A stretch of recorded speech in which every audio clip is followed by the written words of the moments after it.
noches. El jueves de la semana pasada terminó la ronda número 14 de las conversaciones en La Habana, una ronda que comenzó con declaraciones de los voceros del gobierno en el sentido de que el proceso estaba pasando por un momento crítico, es decir, que era un poco un momento o el tiempo de las decisiones. Sin embargo, a juzgar por el comunicado conjunto que conocimos la semana pasada, comunicado suscrito por los voceros del gobierno y los voceros de las FARC, los avances en el segundo punto de la agenda, de una agenda de 6 puntos, el que se refiere a la participación política, no han sido suficientes, lo cual se hizo aún más evidente en un comunicado posterior de las FARC, en el que reiteran las críticas al marco jurídico para la paz, al que consideran o califican como un estorbo, y al proyecto de referendo para que pueda hacerse en las fechas de las elecciones, bien sea de Congreso o de las presidenciales. Se trata de una propuesta que hizo el propio presidente de la República, que fue muy mal recibida por las FARC y que por primera vez se levantaron de la mesa, interrumpieron el proceso porque consideraron que era una propuesta inconsulta. También ha sido blanco de críticas por parte de la oposición.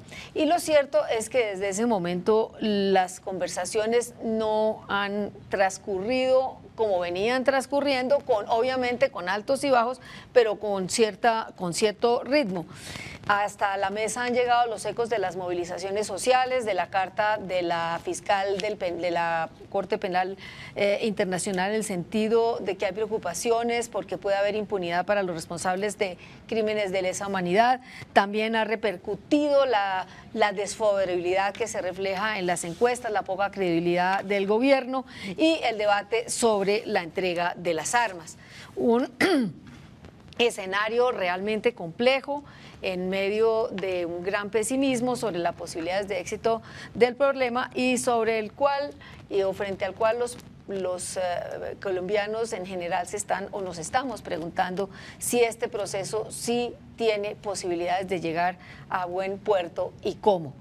Para aportarnos claves en esta discusión, para aportar elementos para el análisis sobre un proceso que es decisivo para la historia del país, pero que tiene tantas aristas y tantas complejidades, hemos invitado hoy al doctor Rodrigo Umprimi, importante jurista colombiano, doctor en economía política, exmagistrado auxiliar de la Corte Constitucional, perdónenme el trabalenguas, y presidente de la Corporación de Justicia. También está con nosotros el doctor Medófilo Medina, licenciado en Historia y experto en movimientos sociales, profesor de la Universidad Nacional y quien ha ejercido la docencia en diversas universidades latinoamericanas y europeas. Está con nosotros también el senador Juan Lozano, del partido de la U, abogado. Fue secretario privado del doctor Luis Carlos Galán hasta su asesinato, periodista, profesor de diversas universidades y fue director hasta hace muy pocos días del partido de la U, opositor al proceso de La Habana. Y como de costumbre, Antonio Caballero, quien nos acompaña en el análisis y en la conducción del debate. En primer lugar, para abrir la discusión, quisiera que cada uno me diera su opinión de cómo ve el estado de las conversaciones de La Habana y si creen que hay posibilidades o no de llegar a un acuerdo. Doctor Juan.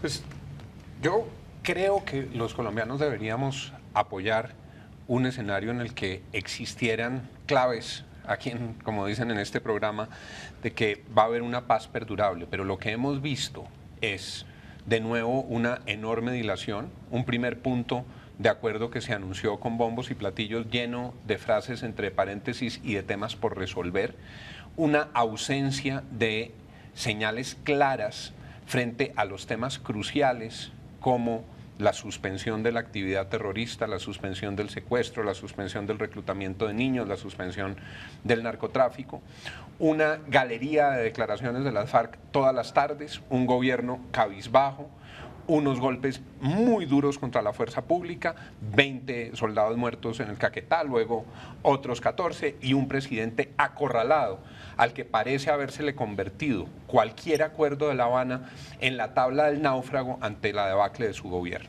Bueno, absolutamente apocalíptica su mirada. Doctor Medófilo, ¿usted cómo ve las cosas en La Habana? Un historiador que tiene larga duración. Sí, que además... Desde luego sí. muy distinta como la ve el doctor Lozano. El doctor Lozano, como en el procurador, son un poco, se han especializado en hacer frases truculentas sobre el proceso de paz. Hace poco le veía un discurso muy emotivo y decía que La Habana se ha convertido en un caguán pues con pasaporte y que estaba indignadísimo porque fueran los políticos a La Habana y todo eso. Pues eso, el procurador por otra parte dice, en el referendo se va a someter a los colombianos con una pistola en la sien a la votación. Pero bueno, si hablan de metáforas, las metáforas son giros poéticos que yo creo que alguna relación tienen con la realidad, pero estas no tienen ninguna, solamente con el apasionamiento que distingue pues a este respetable interlocutor y por supuesto al doctor Ordóñez. Yo miro las cosas un poco distintas. Este proceso lleva 10 meses, desde el 19 de septiembre a esta parte. Si se compara con los procesos anteriores, el de Belisario, 82-85, el del Caguán, 3 años, el de Tlaxcala y Caracas, 2, el de Uribe con el ELN, 3. En 10 meses se ha avanzado. En 10 meses, ahora claro, se pasan unos puntos, ¿no? Y entonces antes de entrar al punto se dice, uy, ese punto es decisivo. Una vez que se pasa, que se establecen, que se diseñan algunos acuerdos, una hoja de ruta, porque el acuerdo agrario es eso, entonces dicen, no, eso no importaba, ahora viene el punto difícil. Yo creo que sí, que los puntos, los 5 puntos, todos son difíciles. Por otro lado, más allá de La Habana, que seguramente el doctor Lozano quiere ver una mesa rodeada de agua por todas partes, yo veo las cosas distintas. A mí me parece que el país está adentrándose en otra atmósfera. Lo dicen las movilizaciones agrarias, pero no únicamente las de ahora. Lo dice el trámite de esas negociaciones, lo dicen movilizaciones anteriores, por ejemplo las del 2011 que hicieron los estudiantes contra el proyecto de ley del gobierno de modificación de la ley 30, lo dicen las movilizaciones del 2012 en el Cauca de los indígenas cuando enfrentaron a las FARC y a las Fuerzas Armadas y a la policía por la paz. Entonces yo tengo razones objetivas para abrigar optimismo sobre este proceso. Doctor Umprimi, ¿usted cómo ve las cosas? Yo creo que el proceso indudablemente ahorita está pasando un momento difícil, eso es claro. Pero lo que también es claro es que desde que se inició el proceso se sabía que esos momentos difíciles iban a ocurrir. Cuando uno mira procesos de paz comparados, por ejemplo, un proceso que hoy se mira de manera idealizada, como es el proceso surafricano, el proceso surafricano tuvo crisis muy profundas, duró varios años y en varios momentos se levantaron de la mesa y volvieron, porque eso es natural en un proceso de paz. Cuando uno quiere resolver un conflicto armado de 50 años, hay problemas muy complejos para ser definidos y ser debatidos. Entonces, mi posición frente al proceso de paz es... se la puedo resumir así. Primero, yo creo que mientras Colombia no resuelva el tema del conflicto armado, vamos a tener siempre una democracia precaria. Segundo, que una solución negociada es éticamente superior a una solución por la victoria militar. Y que hoy, a pesar de que la situación es extremadamente difícil para lograr una paz negociada, creo que nunca habíamos tenido mejores condiciones para hacerlo. El contexto internacional es favorable, creo que las FARC tienen una actitud de lograr una negociación, no cualquier negociación, pero lograr una negociación. Pero hay temas extremadamente difíciles que hay que resolver, el tema de la justicia, el tema de la refrendación, el tema de las víctimas, el tema agrario, en donde se ha avanzado significativamente, etcétera. Entonces yo creo que esas cosas eran esperables. Lo que pasa es que en este momento eso se junta con una crisis de popularidad muy grande del gobierno y con unas elecciones que se vienen, y entonces es el momento de atacar el proceso de paz y plantearlo como inviable. Pero yo siempre he tenido como un optimismo moderado frente a este proceso. Creo que es una oportunidad histórica que no deberíamos perder. Antonio. Sí, yo creo que lo que ha habido es, sobre todo en los últimos 2 o 3 meses, un exceso de truculencia en torno al proceso, para usar la palabra del doctor Medina. Estas levantadas de la mesa, por ejemplo, todo esto me parece bastante teatral. Estamos como viviendo un reality show en La Habana a través de la televisión, a través de los noticieros, etcétera, a través de los titulares de los periódicos. Y en realidad lo que se está discutiendo en La Habana se está discutiendo por detrás, como ha insistido el presidente Santos citando a Mandela y el caso surafricano. Lo que no se discute en la mesa es como si no se discutiera. Es decir, yo insisto y he insistido desde el principio en que todo lo que se diga para la galería es para la galería, es efectivamente para la política electoral que está haciendo el doctor Juan Lozano, por ejemplo, o la política también electoral que está haciendo el procurador Ordóñez, o naturalmente la política también electoral que está haciendo el presidente para su reelección. O la marcha patriótica. O la marcha patriótica también. Es decir, todos están haciendo política con el proceso de paz de La Habana como pretexto y como caramelo de la política. Usted toca un punto importante, que es que cada vez que las FARC dan declaraciones, entonces se insiste en que eso es para la alegría, eso es para los de afuera, para las propias tropas, y que lo que se da en la mesa es lo que realmente vale, pero lo que se da en la mesa es lo que muy poco se conoce, precisamente porque las conversaciones se plantearon para hacerlas en la mayor confidencialidad. Sin embargo, por el comunicado conjunto que conocimos la semana pasada, parecería que los avances, por lo menos en este punto, son muy poco significativos y que las conversaciones o están perdiendo el ritmo y los tiempos se están acercando. Y frente a esto les pregunto, haciendo referencia a una columna que publicó ayer Mauricio Vargas en El Tiempo, ¿qué conviene más? ¿Llegar a un acuerdo, a las elecciones con un acuerdo de tal manera que el presidente pueda mostrar el acuerdo y eso le sirve para, digamos, meterle combustible a su reelección?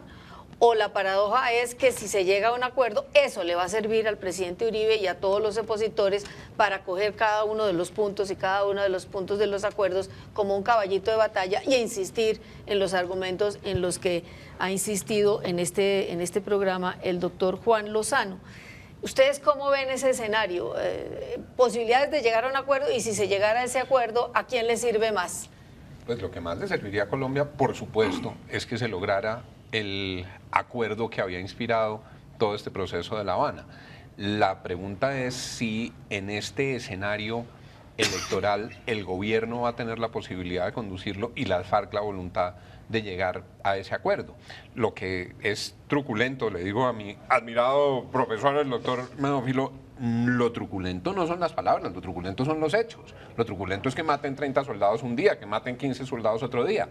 El afán del proceso... Esas no son las condiciones en que se empezó a negociar, precisamente en que el conflicto sigue, en que también han sido los mayores golpes que se han dado a las FARC, se han dado precisamente en este proceso, que es lo que es difícil de explicar para el colombiano de a pie. Los mayores golpes se dieron antes de que empezara la mesa de La Habana. La muerte de Cano es posterior a que empezara la mesa de La Habana. Estaban en conversaciones. Claro, pero no estaban en La Habana ya sentados.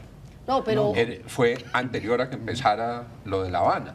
Y lo que quiero decir es, digamos, la angustia que formalismos, me parece, doctor Lozano, separarlo de La Habana, de la pre-Habana, me parece, las conversaciones empezaron discretísimamente. Evidentemente, cuando el presidente Santos estaba abrazando la doctrina de Uribe, bien o mal, para los que les guste o no les guste, él por un lado abrazaba la doctrina de Uribe y por otro lado hacía otra cosa, pero digamos que sí. El propio Uribe hacía exactamente lo mismo desde su presidencia. Por un lado predicaba su doctrina y por otro lado buscaba contactos sin deteriorar la seguridad de los colombianos. Pero el punto que quería mencionar es este: el afán no lo hemos puesto nosotros, el afán lo dio Juan Manuel Santos cuando de manera muy pomposa dijo: le quiero decir a Colombia que este no será un proceso de años, sino de meses. Eso no fuimos nosotros, fue Juan Manuel Santos. Fue Juan Manuel Santos el que dijo, cuáles eran las reglas de Oslo, y fueron las FARC los que dijeron que Juan Manuel Santos es el primero que se las pasa por la galleta, como por ejemplo planteando el mecanismo de refrendación por fuera del acuerdo marco de Oslo. Y eso no fuimos nosotros. El que dijo eso fue Timochenko. Y el que dijo eso fue, el que ha dicho eso, los que han dicho eso son personas muy cercanas a las FARC que dicen Juan Manuel Santos, por afán, ha incumplido lo que se habían comprometido a hacer, que era definir de común acuerdo y en la mesa los distintos temas. Entonces, ahí es cuando uno ve... Hay un acuerdo tácito de que esto no iba a ser indefinido. ¿Ustedes ven, doctor Medófilo, doctor Umprime, ustedes ven alguna posibilidad de llegar a un acuerdo antes de diciembre? ¿Y a quién le serviría? Aparte de todo el país, si se llega a un acuerdo que nos satisfaga a todos. Creo que es posible un acuerdo comprensivo, aunque no definitivo. Ajá. Y que puede haber una fórmula que incluso pueda recogerse en el referendo, dejando, digamos, planteadas otras fases. Mi optimismo... Aunque el principio sea que nada está acordado hasta que todo esté acordado.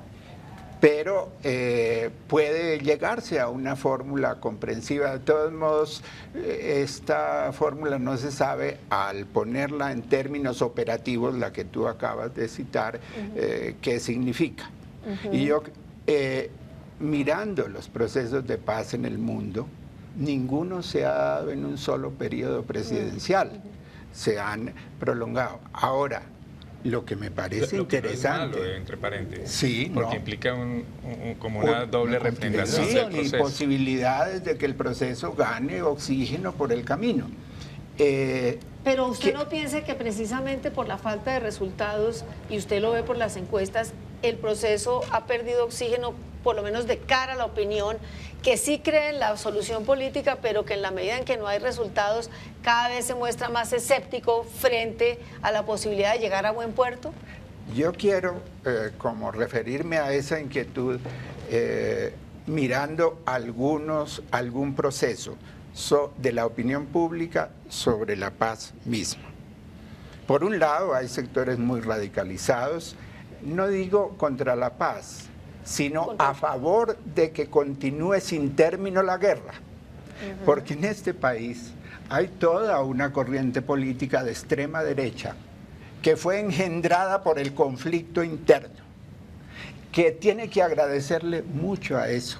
Hay, por supuesto, intereses económicos que se nutren de eso, a los que no les cae mal el desplazamiento. Hay incluso intereses corporativos en algunos grupos de las Fuerzas Armadas. Sobre la altillanura. Entonces, claro, para estos sectores, el que no termine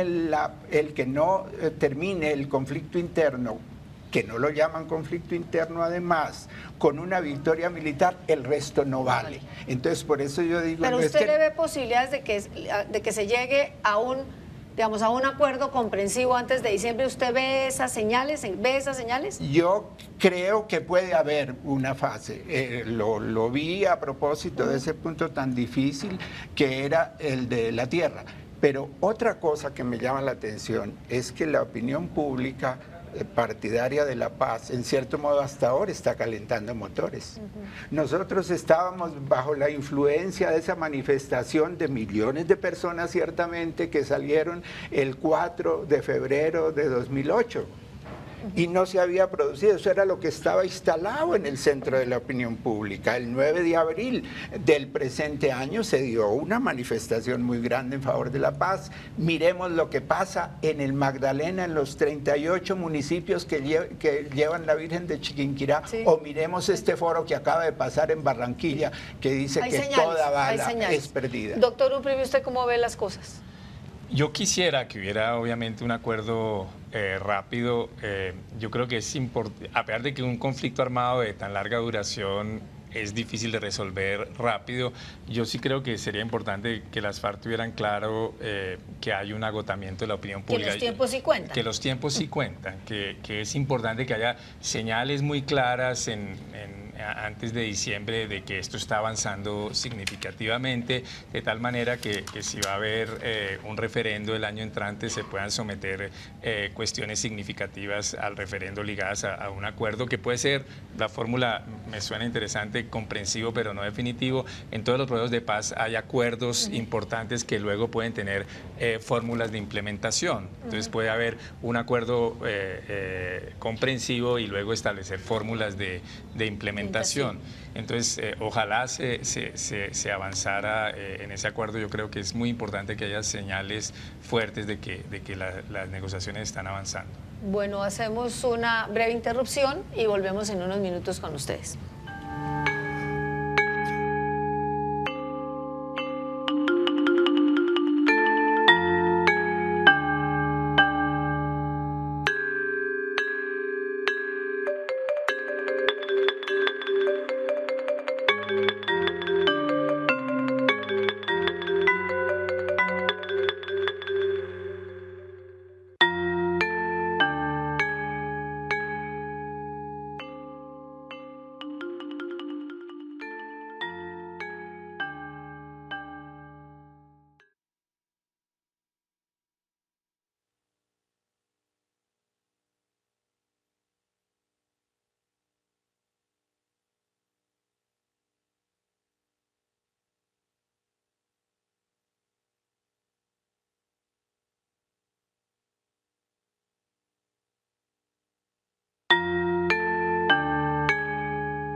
El presidente Santos viajó a la asamblea número 68 de la ONU y uno de los objetivos era como plantear hasta dónde puede la justicia penal internacional interferir en procesos autónomos de paz internos de los países.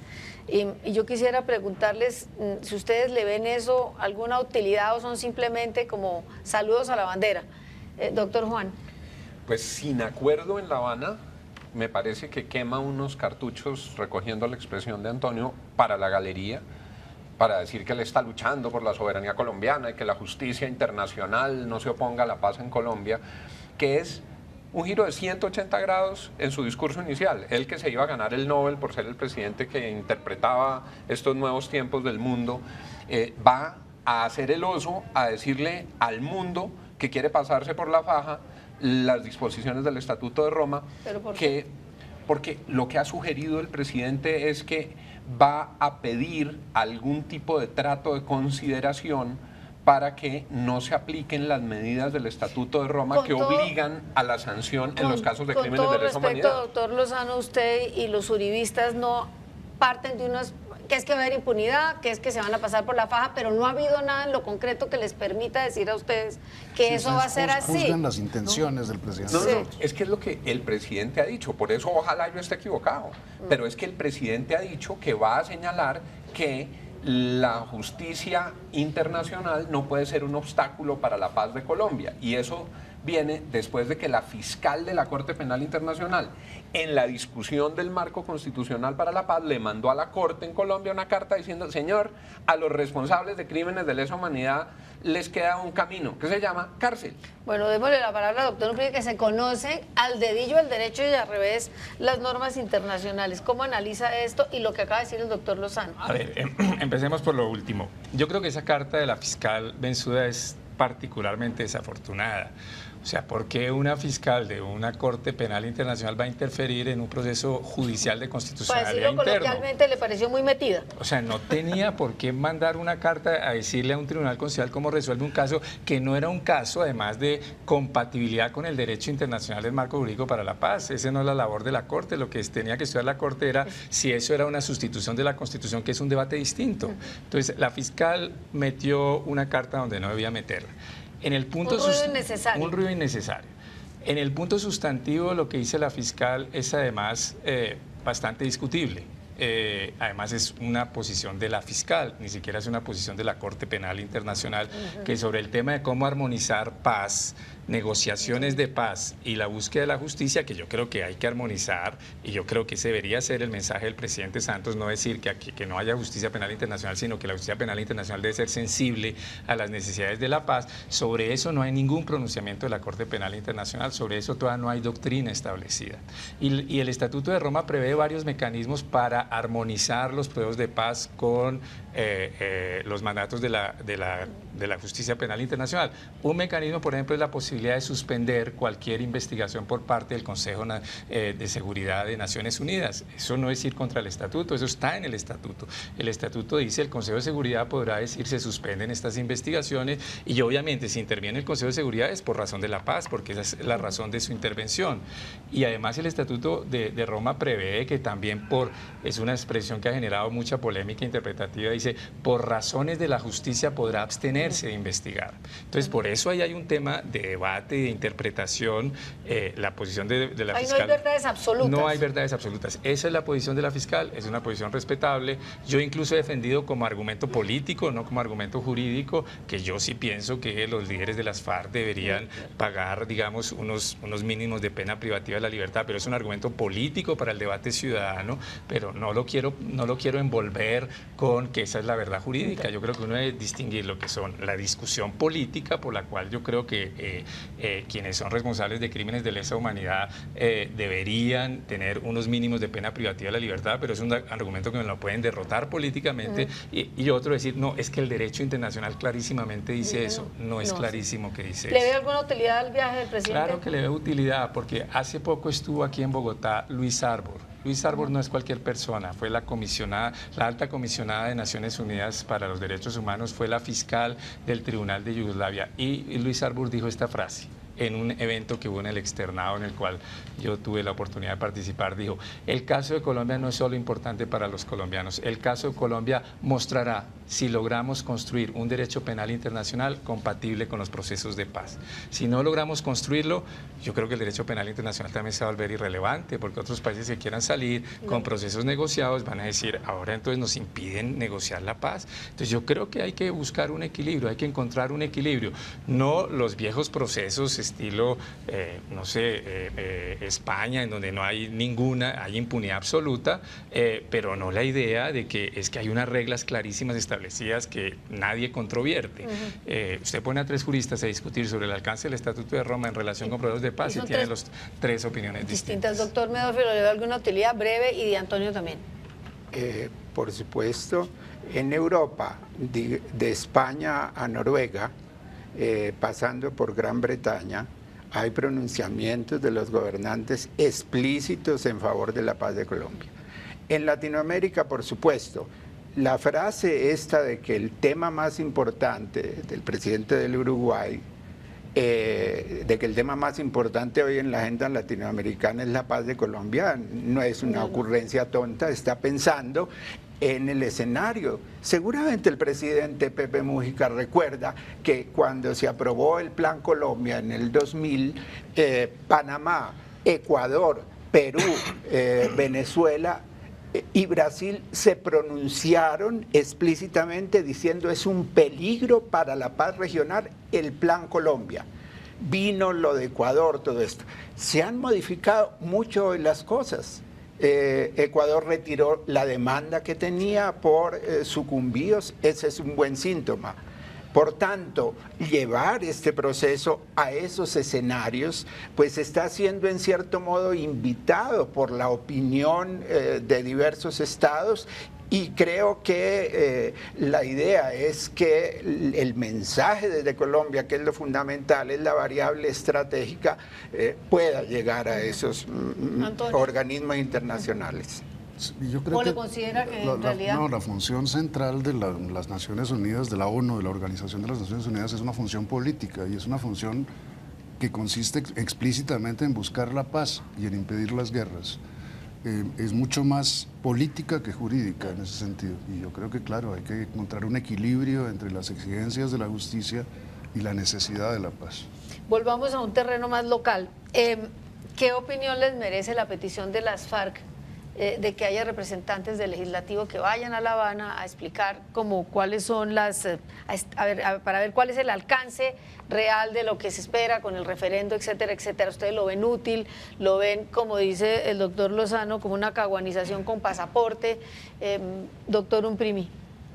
Yo creo que es útil que las FARC oigan fuerzas políticas para que vean el ambiente político en Colombia, que vean que el ambiente político en Colombia en la opinión pública sigue siendo globalmente, yo creo que favorable a la paz, pero que es un ambiente político que se deteriora y que es bueno que las FARC entiendan que tienen que dar pasos muy significativos y que para eso conversar con otros congresistas, y ahí sería bueno que incluso con congresistas de la oposición, sería muy bueno que fuera el senador Lozano a plantearle sus objeciones al proceso de paz, que estoy en contra por esto, por esto y por esto, y que vean que hay una opinión pública en Colombia en contra del proceso de paz para que tengan las FARC den gestos significativos de que esto va en serio. ¿Usted no iría?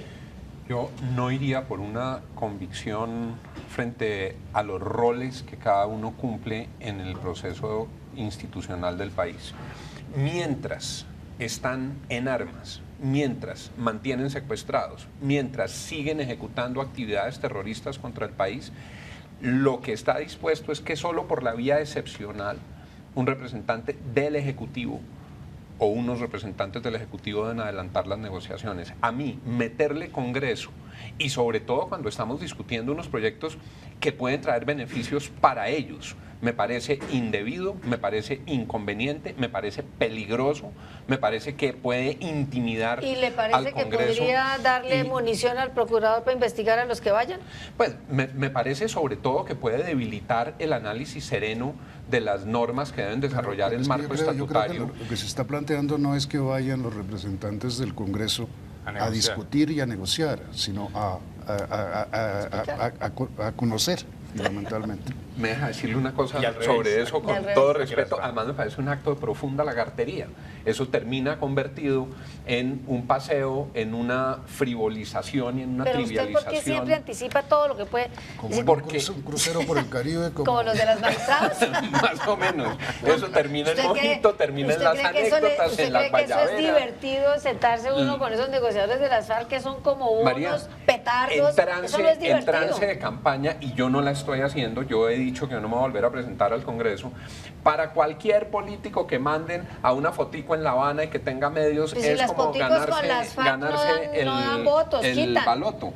Pues allá están haciendo fila. A mí me parece francamente inconveniente, pero sobre todo por eso, porque es que nosotros estamos discutiendo un tema que tiene una enorme controversia y el Congreso no debe aceptar ningún tipo de presión. Doctor Medófilo. Yo sí comprendo la inquietud del senador Lozano, que le tienen horror a eso de que vayan y se encuentren en Guayabera y se folclorice un tanto el encuentro, porque es que todos ustedes le apuestan es a la tensión, a las declaraciones, eso que llamé truculentas, al estímulo a la guerra. No. Entonces, ver a unos senadores distendidos y conversando tranquilamente, eso lo pone a usted de mal humor. No. Pero por otro lado, recuerdan ustedes en este tiempo de las movilizaciones, ¿no?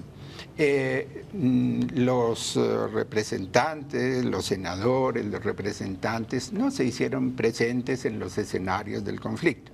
Y mucha gente criticó por eso. ¿Qué hacen los políticos? De espaldas a las realidades del país.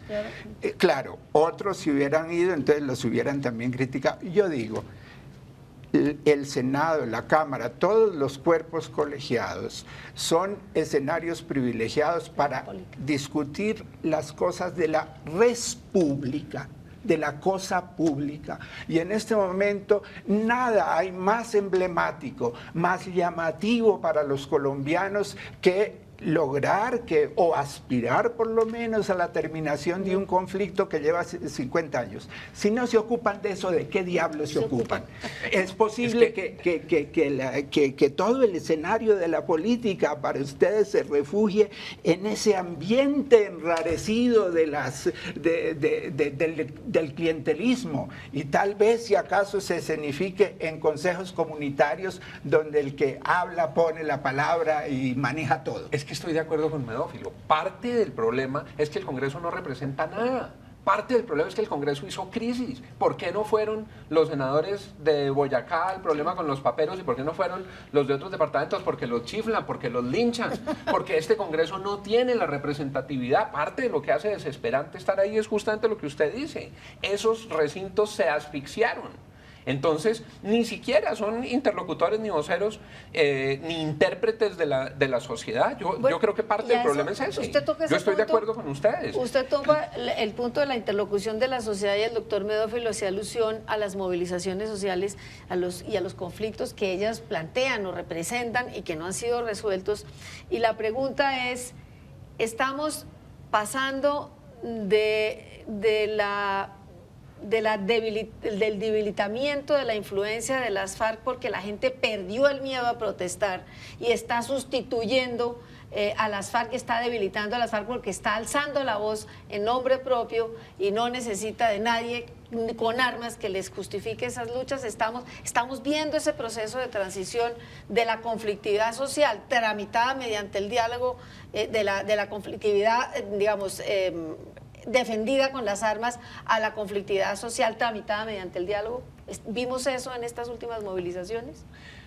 Yo creo que lo que hay es una desesperación de los colombianos con todas sus instituciones porque han fracasado.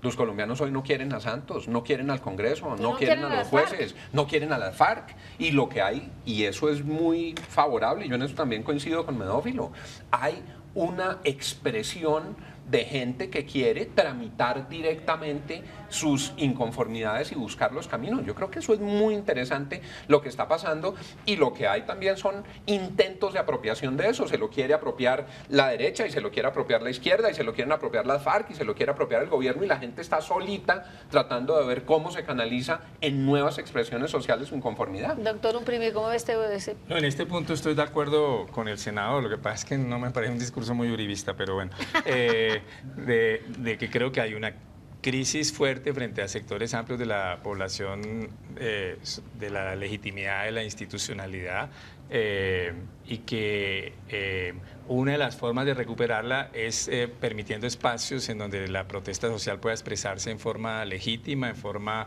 pacífica, a veces en forma un poco turbulenta, pero eso es normal dentro de ciertos límites de la protesta social. Retosos democráticos. ¿Cómo? Los retosos democráticos se llamaba eso antes. Exacto. Y que en la medida en que uno logre generar espacios para movilización social popular, uno le quita espacios a la guerra. Yo creo que una de las cosas que uno veía en Colombia cuando la comparaba con otros países era que a la medida que se intensificaba la guerra, disminuía la capacidad de expresión de la conflictividad social. Por ejemplo, a inicios de los 70, que hubo toda esa, que Medófilo conoce muy bien, todas esas protestas campesinas, sí, era un momento de disminución muy fuerte del conflicto armado, y precisamente por la represión muy fuerte después del pacto de Chicoral, de toda esa movilización campesina, se volvió a relegitimar en ciertos sectores el conflicto armado. Entonces yo creo que hay una relación inversa, y que es interesante que al mismo tiempo que avanza un proceso de paz, avance también digamos, la una expresión. organización, la sociedad movilizándose, sí, la presión de las armas. Quizá yo exagere, pero lo que veo desde el 2011 es la creación de un nuevo ambiente político en Colombia, de una nueva atmósfera, gracias a estas voluntad de acción, de protagonismo de la sociedad civil. Ahora se ha tramitado políticamente, porque si el presidente Santos mandó inicialmente al SMAT, al Catatumbo, después comenzó a ensayar comisiones, luego dijo ¿cuál paro? Al otro día tuvo que recoger sus palabras. ¿En función de qué? ¿De la evolución de su inteligencia de un día para otro? No, tal vez en función de la continuidad de esas movilizaciones. Ahora, mirando hacia La Habana, yo diría, le preguntaría a las FARC, ¿cómo interpretan ustedes toda esta movilización social? En el sentido de que es la ciudadanía, los trabajadores, los campesinos empoderándose, o hay una situación revolucionaria que es el peligro de interpretación. Yo, por supuesto, no veo ninguna situación revolucionaria, pero sí un ambiente favorable para lograr algunas reformas que el país necesita. Y para una cosa, lograr en Colombia eso que Bryce llamaba una definición mínima de democracia, cuando dice la democracia es el modo en que se cuentan cabezas y se deja de romperlas. Los colombianos durante el 19 y el 20 hemos contado indefectiblemente cabezas en las elecciones y las seguimos cortando en las guerras civiles o en las violencias del 20. La pregunta que queda abierta es si las FARC están leyendo ese mensaje como toca. Interrumpimos y volvemos en unos minutos.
Bueno, siguiendo con, digamos, con los temas que están sobre la mesa, ahora que las conversaciones con las FARC en La Habana, hay una polarización en torno a si referendo constituyente. Yo quisiera que ustedes me dieran lo más breve y esquemáticamente posible su visión sobre lo bueno y lo malo del referendo y lo bueno y lo malo de una posible constituyente como mecanismo de refrendación de un eventual acuerdo. Doctor Lozano. Yo creo que Colombia necesita una constituyente, y no es una constituyente ni para habilitar una nueva reelección de Álvaro Uribe, ni para cambiarle reglas del mandato a Juan Manuel Santos, ni para darle gusto a las FARC, para recomponer un Estado que se descuadernó. La Constitución del 91 fue importantísima en temas como, por ejemplo, la protección de los derechos humanos y los nuevos instrumentos para consolidarla. Pero el Estado colombiano está hecho trizas. Y eso hay que recomponerlo, y yo creo que debe ser una constituyente. La reelección, como se pasó, no fue parte fundamental y una herida de muerte para esa constitución. Digamos que la constitución, desde que se aprobó, ha venido reformándose a pedazos y con un ritmo casi frenético, y dos de los propósitos de la Constitución del 91 no se cumplieron: ni que la política fuera mejor, ni que los colombianos estuvieran mejor representados en la política. En relación con el referendo, yo creo que debe haber un mecanismo refrendatorio. Yo creo que lo que se acuerde en La Habana debe ser validado por los colombianos. ¿Usted cree las dos cosas, mejor dicho? Que perfectamente cabrían. En lo que me he opuesto, a lo que me he opuesto, es, porque creo que es inconstitucional e inconveniente, es que el referendo sea el viento de cola a la reelección de Santos el mismo día de la elección presidencial. Creo que es inconstitucional, creo que viola el espíritu de la Constitución. Pero si para eso no es el proyecto, para levantar esa restricción precisamente. Lo que yo digo es que no lo pueden levantar mediante una ley, porque tendrían que reformar la Constitución. Yo creo que hay oportunismo político en eso. Creo que puede haber un referendo, no creo que deba ser el día de las elecciones, y creo que debe haber previsiones y precaución para que los fusiles empuñados no alteren la voluntad de los ciudadanos. Bueno, pero en ese sentido sí me da pena meter la palabra, pero hemos estado con los fusiles empuñados desde hace 50 años. Todas las elecciones están activas las FARC, todas las elecciones, en unas más o hacen tregua y dicen que dejan hacer política, o constriñen en sus sectores de influencia. Luego eso no es nuevo. Sí, con una pequeña diferencia, que en esta vez el cuestionario se refiere a los que tienen los fusiles, a ellos directamente, pero no sabemos del cuestionario. A su régimen. Doctor Medófilo. Bueno, las FARC dijeron en La Habana, constituyente como manera de culminar las conversaciones, y con una gran energía e irritación de la calle Lombana contestó: ni de riesgos, aquí eso no. Tanto la propuesta como la forma en que se respondió de la calle Lombana están reproduciendo algo muy en Colombia, que es el fetichismo constitucional y el formalismo jurídico, y dándole una importancia a la figura de la constituyente que no necesariamente tiene.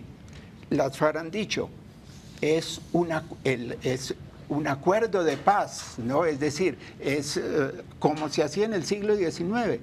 Las constituciones nacieron de guerras civiles, se siguieron haciendo elecciones. Eran constituciones de vencedores. Sí, pero cada constitución no desarmaba la guerra siguiente. Y en el siglo XX, pues, con la Constitución del 91 podrían cumplirse muchas de las exigencias de las FARC. Yo digo, ante todo se necesita que la Constitución se vuelva una conciencia en la ciudadanía. En Colombia no ha sido, porque incluso no tuvimos positivismo. Lo sabes muy bien, en el siglo XIX los positivistas hablaban la Constitución escrita y la Constitución efectiva, es decir, aquello que internaliza la gente. Eso no lo hemos tenido. Pero también hay fetichismo constitucional de parte de las FARC. Claro, listo, por supuesto. Yo creo que ambos están reproduciendo ese elemento de la cultura política colombiana. Listo, Antonio. Sí, yo estoy un poco de acuerdo con el senador Lozano en esto. Me parece que la constituyente no es en ningún caso el método para refrendar unos acuerdos de paz. La constituyente puede hacerse después para otros temas completamente diferentes.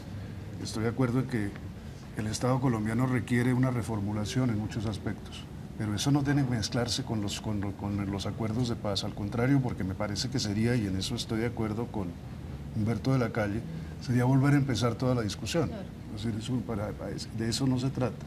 Y sí se necesita también efectivamente algún método para refrendar los acuerdos, que puede ser un referendo o que puede ser, aunque en el fondo yo no sé si sea necesario un referendo, un pronunciamiento colectivo por parte de todos los colombianos sobre unos acuerdos que se refieren en fin de cuentas a metodología política.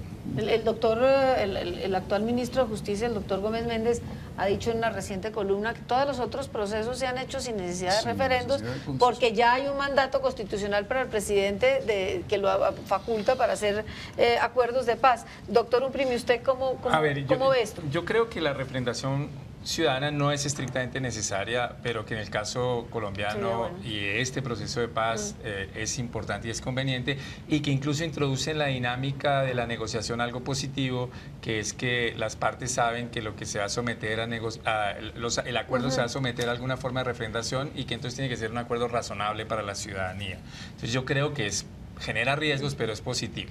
Ahora, en cuanto al dilema asamblea constituyente o referendo, yo escribí, y me da vergüenza autocitarme, pero yo escribí recientemente una columna sobre el tema, haciendo referencia a la experiencia surafricana para tratar de evitar polarizarnos en ese tema. Cuéntenos más para los que no lo leyeron, porque me parece interesante, y precisamente lo tenía contemplado preguntarle. La idea es esta, cuando incluso ya había un acuerdo sobre el fondo, que era acabar el apartheid y establecer una democracia mayoritaria en Sudáfrica. Sin embargo, había un conflicto muy fuerte entre el presidente de Klerk y el Partido Nacional, o sea, por llamarlo de alguna manera los blancos, y Mandela y el Congreso Nacional Africano, por llamarlo de alguna manera la comunidad negra ampliamente mayoritaria. Ya no es afrodescendiente, es africano. Sí, africano.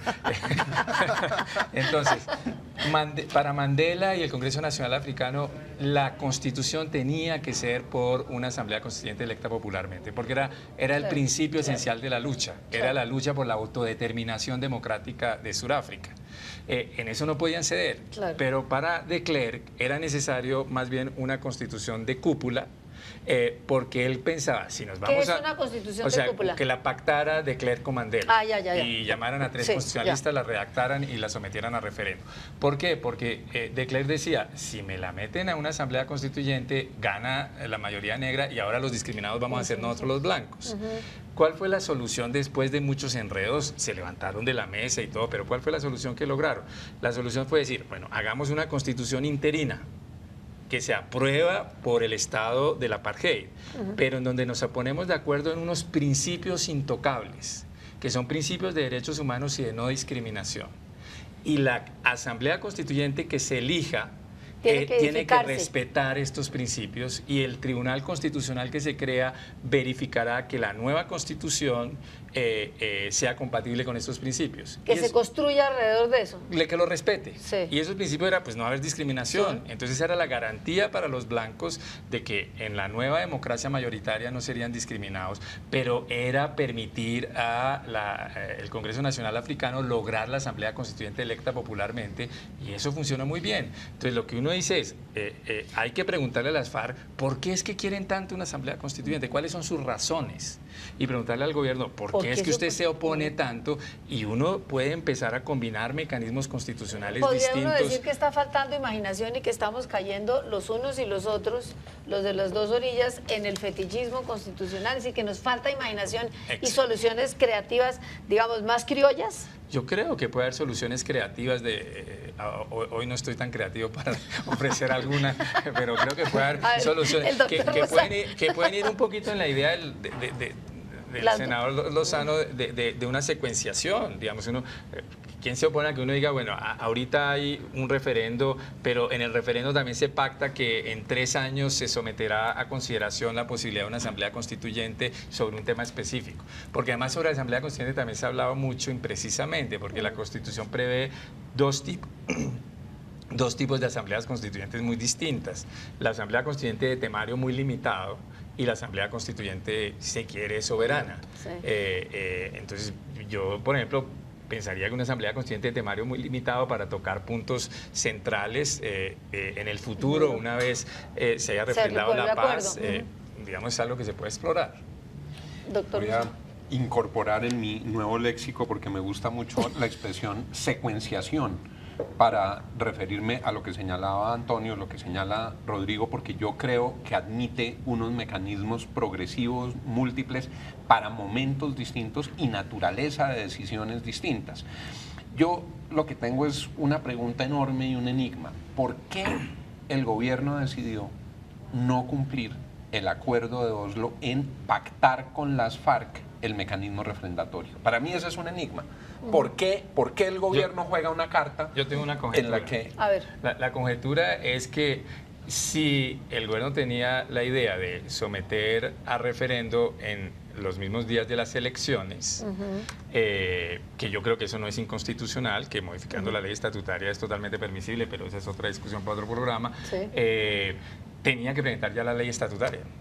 O sea, si no presenta ya el proyecto de ley estatutaria para cambiar esa regla, luego puede debatir con las FARC si ese es el mecanismo, pero tiene que abrir la puerta. Dejarla abierta. De pronto después se dice, no se va a someter a referendo, va a ser otro mecanismo, pero ¿por qué no abrir esa puerta? Yo creo que ahí las FARC entendió mal la posición del gobierno. El gobierno está abriendo una puerta. Está abriendo una puerta a la posibilidad de un referendo en las elecciones de marzo o de mayo. Eso es lo único que hace esta ley estatutaria.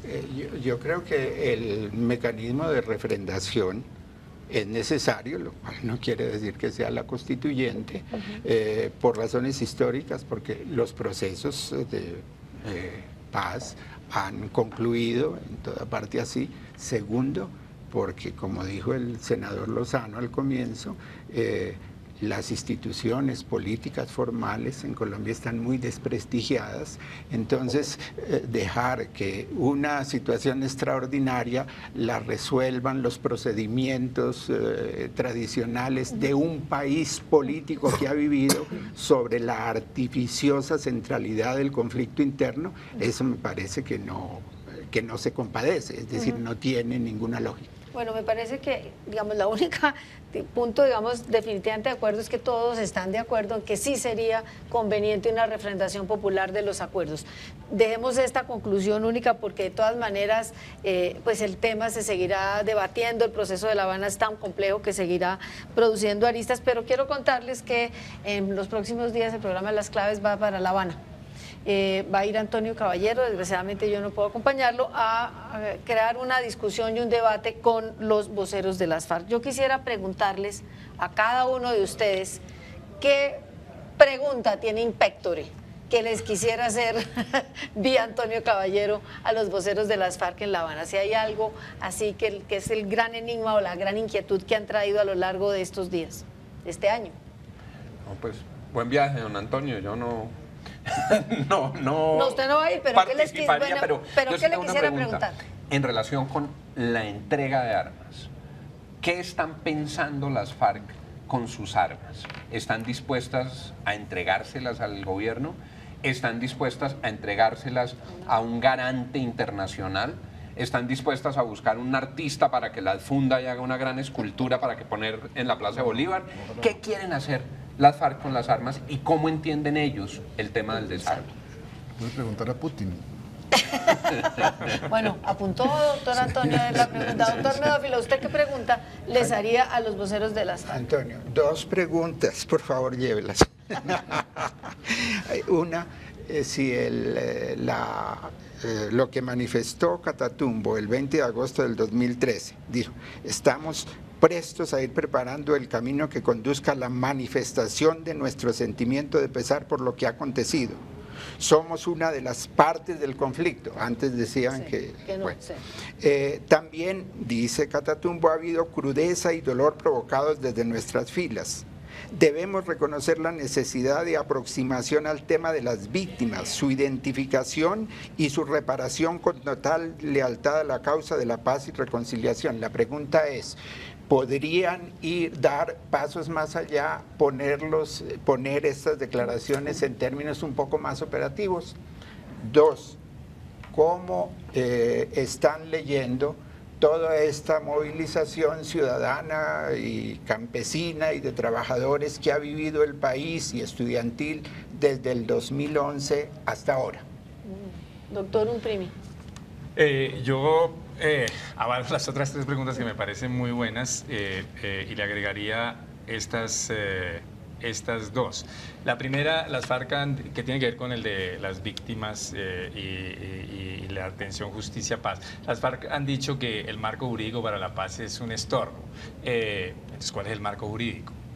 Yo creo que un marco jurídico distinto al marco jurídico para la paz, que compatibiliza el derecho internacional con los mandatos internos constitucionales, es difícil encontrarlo. Entonces, y que no sea que la respuesta no sea el que acordemos en la mesa, sino cómo se imaginan ellos compatibilizar la negociación de la paz con el deber de rendición de cuentas a las víctimas. Y la segunda es, bueno, ¿y cuáles son las razones para la Asamblea Constituyente?